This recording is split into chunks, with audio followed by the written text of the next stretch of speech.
বীর মুক্তিযোদ্ধার নতুন সংজ্ঞা দিয়ে ৩ বছর আগের করা জাতীয় মুক্তিযোদ্ধা কাউন্সিল আইন সংশোধন করে অধ্যাদেশ জারি করেছে অন্তর্বর্তী সরকার।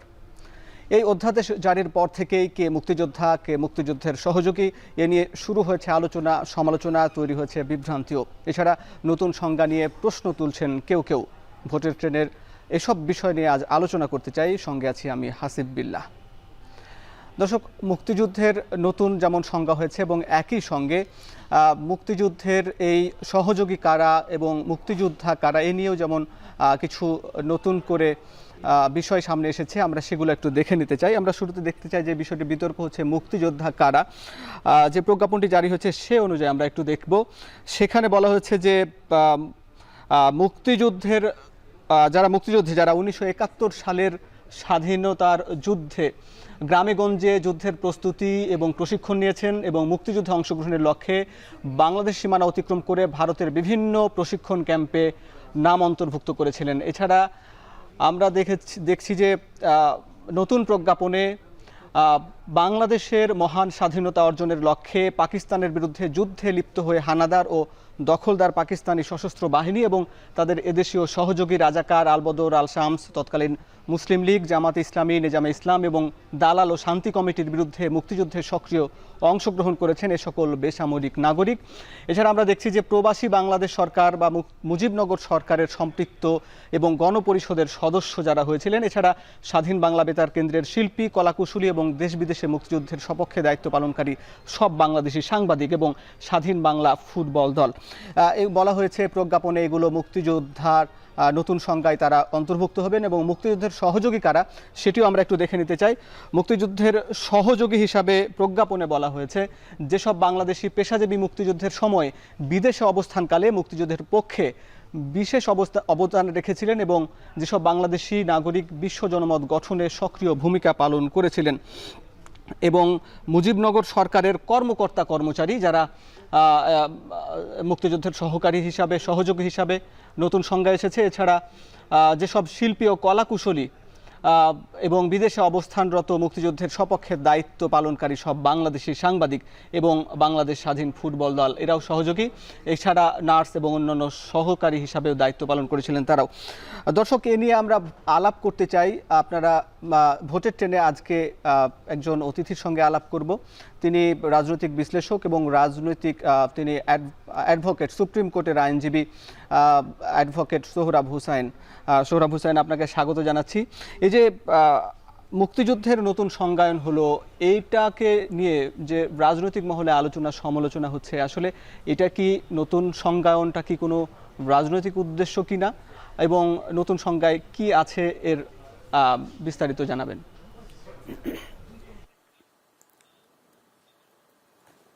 জি, ধন্যবাদ আপনাকে।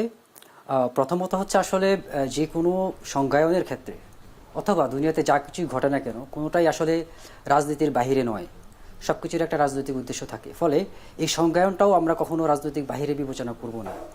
অবশ্যই এটার একটা রাজনৈতিক পারপাস আছে বলে আমরা মনে করি এবং আমরা যদি সেই সংজ্ঞায়নটা দেখি তাহলে আমরা দেখব যে এখানে দুইটা খুব গুরুত্বপূর্ণ টার্ম ব্যবহার করা হয়েছে। একটা হচ্ছে সহযোগী মুক্তিযোদ্ধা এবং সহযোগী রাজাকার। তো এখানে যে সহযোগী মুক্তিযোদ্ধা এবং সহযোগী রাজাকার নামে দুটা টার্ম ব্যবহার করা হয়েছে, এইটা যদি আমরা বিবেচনা করি তাহলে দেখব যে এটা আসলে মূলত দুইটা ঘটনাকে খুব বেশি প্রভাবিত করবে বলে আমি পার্সোনালি মনে করি। তার মধ্যে একটা হচ্ছে সেকুলার বাঙালি জাতীয়তাবাদী বয়ান এবং আরেকটা মুসলিম জাতীয়তাবাদী বয়ান, এটাকে প্রভাবিত করবে বলে আমি মনে করি। কারণ কি, এর মূল কারণ হচ্ছে আমরা যদি সেকুলার বাঙালি জাতীয়তাবাদী বয়ান দেখি তাহলে সেখানে যে সুপ্রিম লিডার ধরা হয় বা সুপ্রিম আইকনিক ফিগার ধরা হয় তাহলে সেটা হচ্ছে শেখ মুজিবুর রহমান। এখন আমরা যদি বলি যে যারা বিদেশে অবস্থান করেছিল তারা সহযোগী, তাহলে এই সংজ্ঞায় দেখা যাচ্ছে যে শেখ মুজিবুর রহমান নিজেই কিন্তু একজন সহযোগী হয়ে যায়। তাহলে যাকে বলা হয় বাঙালি সেকুলার জাতীয়বাদী বয়ানের আলোকে যাকে বলা হয় যে উনি মুক্তিযুদ্ধের আইকন, উনি প্রধান, উনি যদি সহযোগী হয়ে যায় তাহলে যে প্যারাডাইমটা হয়, যে স্তরটা হয় সেখানে উনি নিচে চলে আসে।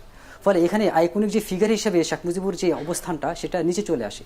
ফলে এটা সেকুলার বাঙালি জাতীয়তাবাদী যে বয়ানটা রয়েছে সেটাকে সরাসরি হিট করে। ফলে এটা তাদের জন্য একটা মাথা ব্যথার কারণ হতে পারে।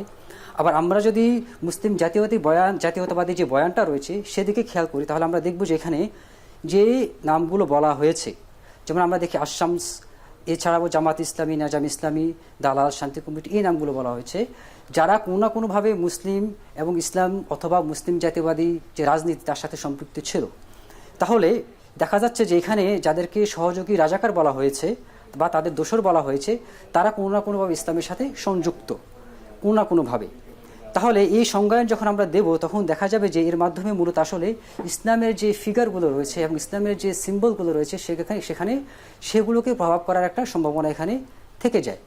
ফলে এখানে যে বিষয়টা যে রাজাকারের সহযোগী, এই জিনিসটার কারণেই বাঙালি মুসলিম জাতীয়বাদী যে বয়ান সেখানে একটা প্রভাব ফেলতে পারে বলে আমি পার্সোনালি মনে করে থাকি। এখানে সবচেয়ে গুরুত্বপূর্ণ যে বিষয়টা যেটা এখানে আসে নাই বা আমাদের প্রশ্ন করা উচিত, যদি জামাত ইসলামী অথবা নেজাম ইসলামের নাম রাজাকার হিসেবে এখানে আসে অথবা পাকিস্তানের সহযোগী হিসেবে আসে, তাহলে একই সাথে যারা সেই 1971 সালে মুক্তিযুদ্ধের সময়ে যে সেকুলার অথবা বামপন্থী রাজনৈতিক দলগুলোর আছে, তাদের নাম কেন এখানে আসে নাই? জি জনাব সোহরাব হোসেন, আপনার সঙ্গে যে বিষয়টি নিয়ে আলাপ করছিলাম, যে এই যে নতুন সংজ্ঞায়ন নিয়ে যে একটি বিভক্তি তৈরি হয়েছে, বিতর্ক তৈরি হচ্ছে, সেখানে জামাত ইসলামীর নামটিকে অন্তর্ভুক্ত করা হয়েছে। এখানে জামাত ইসলামীর বিরুদ্ধে যুদ্ধ যারা করেছিলেন তারা মুক্তিযোদ্ধা এবং তারা মুক্তিযোদ্ধার সহযোগী, আসলে জামাতে এই মুক্তিযুদ্ধের অবস্থানটা কেমন ছিল এবং এই জায়গায় জামাতকে অন্তর্ভুক্ত করায় এই সংজ্ঞায়নটা কি প্রশ্নবিদ্ধ হচ্ছে কিনা?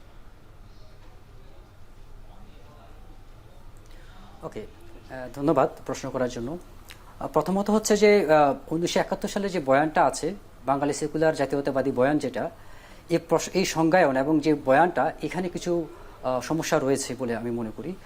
এখানে যে বয়ানটা দেওয়া হয় সেখানে এমনভাবে পোর্ট্রে করা হয় বা দেওয়া হয় যে এখানে আসলে মূলত ইসলামকে এখানে অপোজিশনে নিয়ে যাওয়া হয়। কিন্তু আসলে একটা যুদ্ধ অথবা একটা ঐতিহাসিক ঘটনা কখনো এরকম বাইনারি হয় না, অর্থাৎ সাদা কালো কখনো হয় না, এটা অনেক গ্রে এরিয়া থাকে। যেমন আমরা যদি বলি 2024-এর যে গণঅভ্যুত্থান হয়েছে, সেখানে কিন্তু অনেক আওয়ামী পরিবারে অনেকে কিন্তু অংশগ্রহণ করেছে। এখন আমরা যদি এটাকে বাইনারি হিসেবে দেখি, তাহলে দেখা যাবে শুধু আওয়ামী লীগ এবং অন্য। কিন্তু মাঝখানে যে গ্রে এরিয়াটা আছে, যেখানে অনেকে সহযোগিতা করেছে, যারা হয়তো আওয়ামী পরিবারের অথবা আওয়ামীর সমর্থক হওয়ার পরেও তারা এটাকে মেনে নিতে পারে নাই, তাদেরকে এখানে নাই করে দেওয়া হয়। 1971 সালের যে বয়ানটা আমরা দেখি, সেই সংজ্ঞানের মধ্যে এই সমস্যাটা রয়েছে। এখানে সবসময় সাদা কালো হিসেবে দেখানো হয়, কিন্তু সবসময় এটা সাদা কালো হয় না, এটা গ্রে এরিয়া থাকে। যেমন আমরা যদি বলি যে 1971 সালে জামাত ইসলামী 1971 সালে স্বাধীনতার বিরোধিতা করেছে, তাদের একটা বয়ান আছে, এটা সত্য, এবং এই জন্য তারা ক্ষমা চাইবে কি চাইবে না এটা তাদের একান্ত বিষয়। যদি তারা যুদ্ধাপরাধ করে থাকে, তার ক্ষমা চাওয়া উচিত। কিন্তু এর বাইরে আর অনেকগুলো বয়ান এখানে আছে, অনেকগুলো বিষয় আছে যেগুলো কখনোই আমাদের সামনে নিয়ে আসা হয়নি। যেমন 1971 সালে কিন্তু জামাত ইসলামের সবাই অংশগ্রহণ করে নাই, সবাই বিরোধিতা করে নাই, অর্থাৎ অ্যাজ এ পার্টি তারা তাদের পজিশন ছিল 1971 সালে স্বাধীনতার বিরুদ্ধে। কিন্তু তাদের অনেক লোক ছিল যারা কখনো যুদ্ধে অংশগ্রহণ করে নাই, তারা রাজাকারও ছিল না, আবার তারা দেখা যাচ্ছে অনেক সময় যুদ্ধেও অংশগ্রহণ করেছে বাংলাদেশের পক্ষে। তাহলে যখন আমি একটা সংজ্ঞায়ন করব, যেখানে অ্যাজ এ হোল একটা কমিউনিটিকে বাইনারি হিসেবে একটা সংজ্ঞায়নের মধ্যে নিয়ে আসব, তখন দেখা যাবে যে যারা যুদ্ধে অংশগ্রহণ করে নাই, অথবা যারা একেবারেই নিরপেক্ষ ছিল, অথবা যারা বাংলাদেশের পক্ষে ছিল, হোক 2 জন হোক 5 জন, খুব অল্প সংখ্যক, তাদেরকে ওই বাইনারির ভিতরে ফেলে দেওয়া হবে। হ্যাঁ, তাহলে এই যে সংজ্ঞায়নটা দেওয়া হইল, দেখা যাচ্ছে যে এইটা একটা জাতীয় একটা কমিউনিটিকে আলাদা করে দেওয়া হয়, এবং এর মাধ্যমে দেখা যাচ্ছে যে নতুন সংজ্ঞায়নের মাধ্যমে তাদেরকে আবার মার্জিনালাইজ করার এবং টর্চার করার বা জুলুম করার একটা সম্ভাবনা তৈরি হয়। দ্বিতীয়ত আমি যেটা কথা বলবো, যে এখানের মধ্যে জামাত ইসলামকে নাম দেওয়া হয়েছে এবং জামাত ইসলাম ছাড়াও অন্যান্য মুসলিম দলগুলোকে এখানে উল্লেখ করা হয়েছে। কিন্তু 1971 সালে তো শুধু জামাত ইসলাম এবং ইসলামের সাথে সংযুক্ত রাজনৈতিক দলগুলো বিরোধিতা করে নাই, এখানে তো অনেক বামপন্থী দলও বিরোধিতা করেছিল, তাদের নাম এখানে নাই কেন? ফলে এই জিনিসটা উল্লেখ করে দেয় বা ইঙ্গিত করে দেয় যে এখানের মধ্যে আসলে রাজনৈতিক একটা উদ্দেশ্য থাকতে পারে। ফলে এই সংজ্ঞানটাকে আমি অবশ্যই সমস্যাজনক মনে করি। আমি যদি কোনো স্ট্যান্ডার্ড ঠিক করতে চাই যে না, যা সত্য তা আমি দেব, তাহলে যা কিছু ঘটেছে সবগুলো এখানে আসা উচিত, এবং যারা বামপন্থী সংগঠন হওয়ার পরেও যারা বিরোধিতা করেছে তাদের নাম এখানে আসতে পারে। এবং এইটা অ্যাজ এ হোল কখনো একটা কমিউনিটিকে এভাবে দেওয়া ঠিক না, বরং এইটাকে যারা কেউ যদি যুদ্ধপাত করে থাকে বা 71-এ যদি কোনো জেনোসাইড করে থাকে, তাদেরকে স্পেসিফিক বিচারের আওতায় আনা যেতে পারে। কিন্তু অ্যাজ এ কমিউনিটি আপনি যখন মার্জিনালাইজ করে দেবেন, স্পেসিফিক করে দেবেন, তার ইন্টারনাল যে গ্রে এরিয়াগুলো আছে সেগুলোকে নাই করে দিয়ে একটা সাদা কালো বাইনারি হিসেবে এটাকে নিয়ে আসা হয়, এবং এইভাবে কখনো একটা জাতি আগাইতে পারে না। ফলে আমি মনে করি জামাত ইসলামকে অ্যাজ এ হোল নিয়ে আসাটা একটা সমস্যাজনক। এবং একই সাথে আমরা যদি দেখি যে বর্তমানে যে যুদ্ধাপরাধ বিচার হয়েছে, তা সেখানে দেখা যাবে যে এখানে বর্তমানে এসে যে অনেক রাজনৈতিক নেতা, বিশেষ করে এটিএম আজহারুল ইসলাম, উনি কিন্তু নির্দোষ প্রমাণিত হয়েছে। ফলে দেখা যাচ্ছে যে এই যে গ্রে এরিয়ার কথা আমি বললাম, এই জিনিসটা প্রমাণ করে যেখানে অনেক গ্রে এরিয়া আছে। ফলে এইভাবেই একটা রাজনৈতিক দলকে এখানে সরাসরি নাম উল্লেখ করে দেওয়াটা আমি যৌক্তিক মনে করি না। কিন্তু জামাতের ৭১-এর অবস্থান নিয়েও তো এখনো প্রশ্ন আছে, এবং সেখানেও দাবি তোলা হয় যে জামাতকে ক্ষমা চাওয়ার বিষয়টি, জামাতের ভুল স্বীকারের বিষয়টি, তবুও জামাতের অবস্থান পরিষ্কার করার বিষয়টি এখন আরও বেশি সামনে আসছে। আসলে জামাত কি এখন অবস্থান করা উচিত, কি জামাত দল হিসাবে তাদের অবস্থান স্পষ্ট করা উচিত কিনা, আপনি কি মনে করেন? ওকে, ধন্যবাদ। দুইটা বিষয় এখানে আছে। একটা হচ্ছে জামাত ইসলাম যদি যুদ্ধাপরাধ করে থাকে, আই মিন আমাদের ইতিহাসের পর্যালোচনা এবং লয়ের আলোকে আমি ধরে নিচ্ছি জামাত ইসলাম যুদ্ধাপরাধ করেছে। যদি করে থাকে তাহলে অবশ্যই তাদের ক্ষমা চাওয়া উচিত, কোনো সমস্যা, কোনো ব্যাখ্যা নাই এটার মধ্যে। কিন্তু কথা হইল, যারা ক্ষমা চাচ্ছে তারা কি উইথ গুড ফেইথ আসছে? আই মিন তারা কি আসলেই চাচ্ছে যে ক্ষমা চাওয়ার মাধ্যমে এই ৭১-এর রাজনীতির একটা অবসান হোক, নাকি এটাকে আরও রাজনীতি করা হবে? নাকি তারা চাচ্ছে যে ১৯৭১ সালে জামাত ইসলামী ক্ষমা চাওয়ার মাধ্যমে তারা যে স্বীকার করে নেবে, তারপর আবার রাজনীতি করা হবে যে তারা যেহেতু ক্ষমা চেয়েছে তার মানে তারা যুদ্ধাপরাধ করেছে, সুতরাং এই যে বিচারটা করা হইল, এই বিচারের মধ্যে ভুল ত্রুটি থাকার পরেও তারা যেহেতু স্বীকার করে নিয়েছে যে ১৯৭১ সালে তারা অপরাধ করেছে, তার মানে এটা ঠিক আছে। ফলে এই যে এই দুই পক্ষের যে অবস্থান, এই দুইটাই স্পষ্ট না। জামাত ইসলাম কখনো স্পষ্ট বক্তব্য দেয় নাই ১৯৭১ নিয়ে, আবার যারা জামাতকে বারবার বলতেছে ক্ষমা চাওয়ার জন্য, তাদেরও যে ইন্টেনশন, এটাও যে একেবারে সত্য বা সৎ, এবং তারা আসলেই চায় বাংলাদেশ এগিয়ে যাক ৭১-কে সাথে নিয়েই, তার সত্য ঘটনাগুলোকে বাস্তবতা মেনে নিয়েই, সেটাও কিন্তু স্পষ্ট না। ফলে এই দুই পক্ষকে আগে স্পষ্ট হতে হবে। যারা দাবি করতেছে তাদের স্পষ্ট হওয়া উচিত তারা ৭১ সাল নিয়ে জামাত ইসলাম যদি ক্ষমা চায়, তারা সেইটা ক্ষমা মেনে নিয়ে তাদেরকে স্পেস দেবে কিনা। যদি না দেয় তাহলে জামাত ইসলাম তো কখনোই ক্ষমা চাইবে না। ফলে ইন্টারনাল যে রাজনীতির যে প্রশ্নটা, এটা কিন্তু এখানে থেকে যায়। আমি পার্সোনালি মনে করে থাকি, আমি বলে থাকি যে ১৯৭১ সালে জামাত ইসলামের যে ভূমিকা, রাজনৈতিক ভূমিকাটা ছিল, এটা অবশ্যই প্রশ্ন আছে। এবং যেহেতু একটা যুদ্ধ হয়েছে, সেখানে জেনোসাইড হয়েছে, এবং এই মোরাল গ্রাউন্ড থেকে জামাত ইসলামের যে অবস্থানটা, এটা তার পরিষ্কার করা অবশ্যই উচিত। তবে একই সাথে যারা তাদের ক্ষমা চাইতে বলে, তাদের যে মোরাল গ্রাউন্ড, সেটাও পরিষ্কার করা উচিত বলে আমি মনে করি। যে ৭১-এ আওয়ামী লীগের অবস্থান এবং জামাতের অবস্থান, এবং একই সঙ্গে ২৪-এর যে গণ অভ্যুত্থান হলো, সেখানেও আওয়ামী লীগের অবস্থান, জামাতের অবস্থান পুরোপুরি বিপরীত।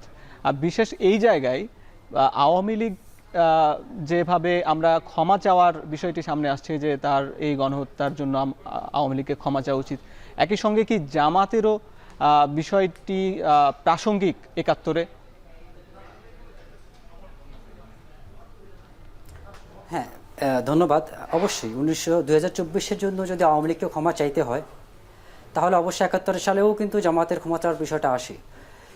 প্রশ্নটা হলো যে আমাদের কাছে যে ডকুমেন্টগুলো আছে, সে অনুযায়ী আমরা যেভাবে প্রমাণ করতে পারছি যে ২০২৪ সালে আসলেই Awami League as a political party genocide করছে, এটা ১৯৭১ সালে প্রতিটা ঘটনার আলোকে এইটা কি আমরা ডকুমেন্ট অনুযায়ী প্রমাণ করতে পারবো যে ১৯৭১ সালে যে যুদ্ধ হয়েছে, সেখানে অ্যাজ এ পলিটিক্যাল পার্টি জামাত ইসলাম অথবা তাদের দলের নেতাকর্মীরা সরাসরি যুদ্ধের মাধ্যমে জেনোসাইড হত্যা করেছে? অন্তত আইনের দৃষ্টিকোণ থেকে এইটা প্রমাণ করা খুবই কঠিন একটা বিষয়। ফলে প্রথম যে সমস্যাটা হয়েছে, আমি এই বিষয়টা একটু পরে বলতেছি, এর আগে বলি, সেটা হচ্ছে যে ১৯৭১ সালে যে বয়ানটা, সেটাকে রাজনৈতিক কারণে বিচারে নিয়ে আসাটা একটা বড় সমস্যা আকারে দেখা দিয়েছে। এটা রাজনৈতিক বয়ান হিসেবে থাকলেই বরং সেকুলারদের জন্য ভালো হইতো, এটা আমার পার্সোনাল মতামত। এটা রাজনৈতিক বিষয়টা, ইতিহাসের বিষয়টা যখন বিচারের মধ্যে নিয়ে আসে, তখন সেটা কিন্তু আসলে প্রমাণ করা যায় না। ফলে আমরা যদি বলি যে যেহেতু এটা প্রমাণ করা যাচ্ছে না ২০২৪-এ এসেও, যে ১৯৭১ সালে যে যাদেরকে অভিযোগ করা হয়েছে জামাত ইসলামের, তাদেরকে যেহেতু প্রমাণ করতে পারে না, অ্যাটলিস্ট আজহারুল ইসলামের রায়টা আমরা যদি পড়ি, অ্যাটলিস্ট এটা, বাকিগুলো তো পরে, যেহেতু এটা ক্যাঙ্গার একটা কোর্ট ছিল।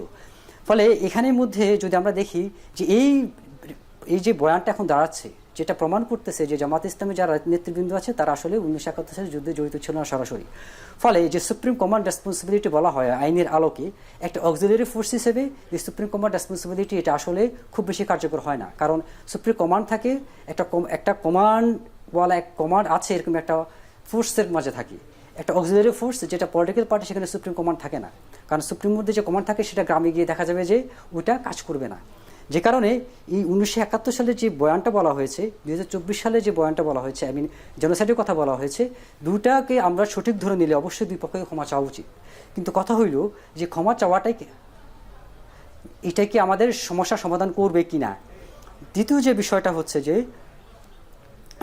এই রাজনৈতিক যে বিষয়টা, যে রিভ্যালিটেশনের যে প্রশ্নটাগুলো আগে ছিল, যেটা আগে করা হয় নাই, এখনও ঠিকমতো করা হচ্ছে না। ফলে এই বিষয়গুলো নিয়েই কিন্তু আমাদের কাজ করতে হবে। শুধু ক্ষমা চাওয়া চাই কিন্তু যথেষ্ট না, তাদের রিভ্যালিটেশনের প্রশ্ন আছে, তাদের অন্যান্য বিষয় আছে। হ্যাঁ, অবশ্যই কেউ জেনোসাইড করলে তার ক্ষমা চাওয়া উচিত, সেটা বিএনপি হোক, জামাত হোক, অথবা আওয়ামী লীগ হোক, অথবা যে কোনো রাজনৈতিক দলই হোক। অনেক ধন্যবাদ আপনাকে। ইসলাম অথবা ইসলাম যে মানদণ্ড দেয়, আমরা যদি একজন যারাই জেনোসাইড গণহত্যার সঙ্গে জড়িত থাকবে তাদেরই বিচারের আওতায় এনে তাদেরকে বিচারের মুখোমুখি করতে হবে।